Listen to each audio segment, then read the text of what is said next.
अगर आपके सामने 100 लोग हैं और आप उनसे पूछें कि क्या आत्मा होती है, तो अधिकतर लोग बोलेंगे कि हाँ आत्मा होती है।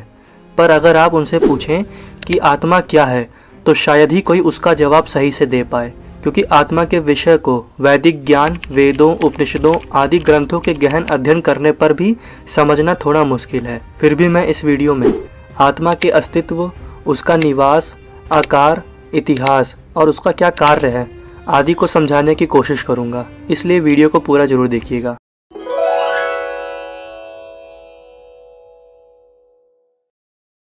गीता के कई श्लोकों में यानी अध्याय 2 के श्लोक 16 से लेकर 30 तक हमें आत्मा के बारे में काफ़ी अच्छा संदर्भ मिलता है।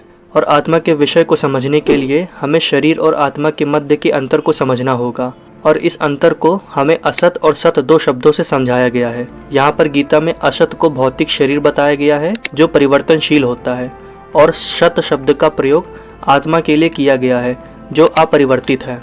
अतः अब जैसा सभी लोग जानते हैं कि जीव का शरीर परिवर्तनशील होता है और इसका कोई स्थायित्व नहीं है, आधुनिक चिकित्सा विज्ञान ने भी इसको माना है कि विभिन्न कोशिकाओं यानी सेल्स के क्रिया प्रतिक्रिया द्वारा शरीर निरंतर बदलता रहता है और इसी तरह उसमें वृद्धि होती है। लेकिन शरीर के निरंतर परिवर्तित होने पर भी आत्मा स्थायी रहता है। यही परिवर्तन और अपरिवर्तन ही भौतिक शरीर और आत्मा के बीच का अंतर है, क्योंकि आत्मा स्थायी रहने के साथ साथ सनातन या शाश्वत है, और उसका यही गुण आत्मा को अविनाशी यानी कभी न नष्ट होने वाला बनाता है, क्योंकि भौतिक शरीर का स्वभाव ही है नष्ट होना। यह तुरंत भी या कुछ दिन बाद या कुछ सालों बाद या फिर 100 सालों बाद भी नष्ट हो सकता है। यह तो बस केवल समय की बात पर है। इसे अनंत काल तक बनाए रखने की कोई संभावना ही नहीं है।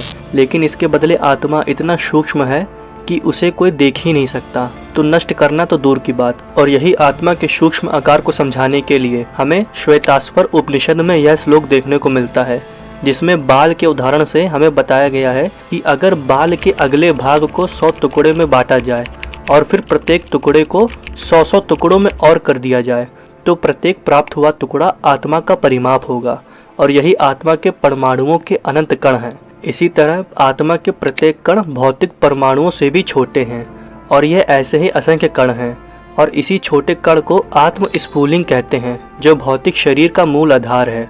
और यह आत्म स्फुलिंग का प्रभाव सारे शरीर में उसी तरह व्याप्त है जिस तरह किसी दवाई का प्रभाव शरीर में व्याप्त रहता है उसके सेवन से।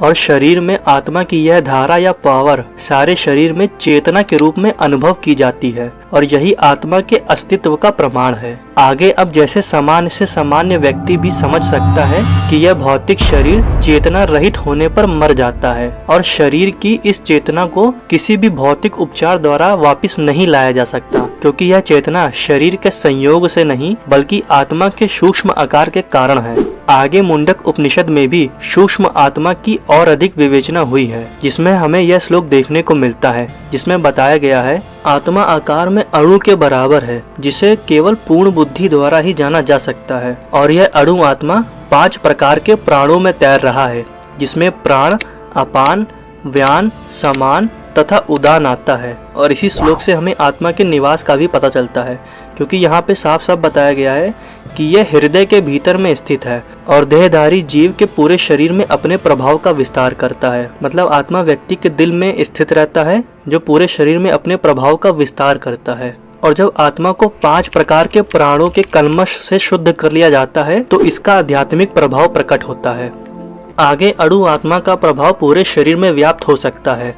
मुंडक उपनिषद के अनुसार यह अणु आत्मा प्रत्येक जीव के हृदय में स्थित है, और चूंकि भौतिक विज्ञान इस अणु आत्मा को माप सकने में असमर्थ है, अतः उनमें से कुछ यह अनुभव करते हैं कि आत्मा है ही नहीं, पर आत्मा तो निसंदेह परमात्मा के साथ हृदय में ही है, और इसलिए शारीरिक गतियों की सारी शक्ति शरीर के इसी भाग से निकलती है। शरीर में जो लाल रक्त कण फेफड़ों से ऑक्सीजन ले जाते हैं, वह आत्मा से ही शक्ति प्राप्त करते हैं। अतः जब आत्मा इस स्थान से निकल जाता है यानी शरीर से निकल जाता है, तो रक्तोत्पादक यानी फ्यूजन बंद हो जाता है।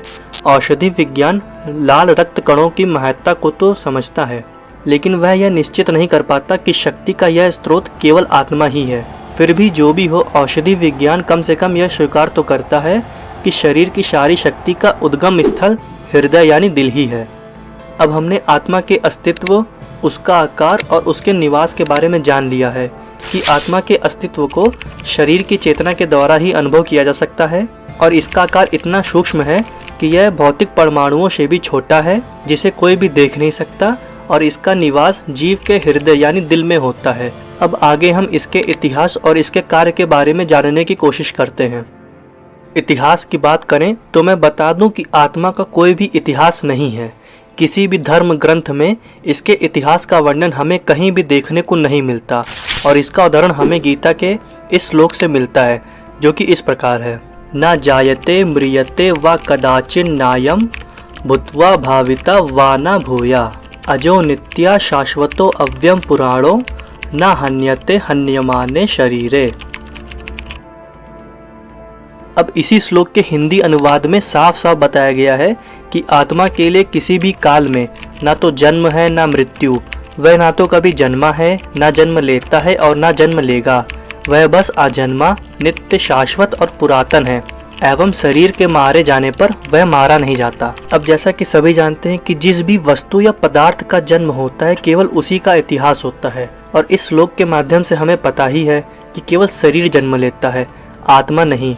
इसलिए आत्मा का कोई इतिहास ही नहीं है, वह बस केवल नित्य, शाश्वत और सनातन है। फिर भी हम शरीर के प्रभाव में आकर ही आत्मा के जन्म मरण आदि का इतिहास खोजते हैं, और यही भाव वेदों आदि ग्रंथों में भिन्न भिन्न प्रकार से आत्मा के स्थायित्व की पुष्टि करने के लिए बार बार दोहराया गया है। और किसी भी बात का दोहराना उस तथ्य को बिना किसी गलती के समझने के लिए आवश्यक माना गया है। अब आगे इसके काम की बात करें तो मैं मानता हूँ कि आत्मा का बस केवल एक ही काम है, वह है परमात्मा से मिलन, क्योंकि आत्मा का परम पद होता है परमात्मा। और जब तक किसी आत्मा का मिलन परमात्मा से नहीं होता तब तक वह अलग अलग शरीर बदलता रहता है, और शरीर में स्थित होने के कारण उसे प्रकृति के गुणों के आधार पर कर्म करना होता है। और जब तक वह कर्म करता हुआ मोक्ष को प्राप्त कर परमात्मा से नहीं मिल जाता तब तक आत्मा को शरीर बदलने पड़ते हैं। अब आगे मैं उम्मीद करता हूँ कि आत्मा के विषय में मैंने जो उसके अस्तित्व, आकार, निवास, इतिहास एवं कार्य के बारे में बताया है वह सब आपको समझ में आया होगा। मैंने अपनी बुद्धि के अनुसार ही इस टॉपिक को समझाने की कोशिश करी है, और अगर आपको इसमें कोई गलती महसूस होती हो तो उसे प्लीज़ कमेंट में बताइए। बाकी इस वीडियो में इतना ही, और अगर आपको वीडियो अच्छा लगा हो तो इसे शेयर करें, और जो पहली बार मेरे वीडियो को देख रहे हो तो प्लीज़ चैनल को सब्सक्राइब करके बेल आइकन को जरूर प्रेस करें। जय श्री राम।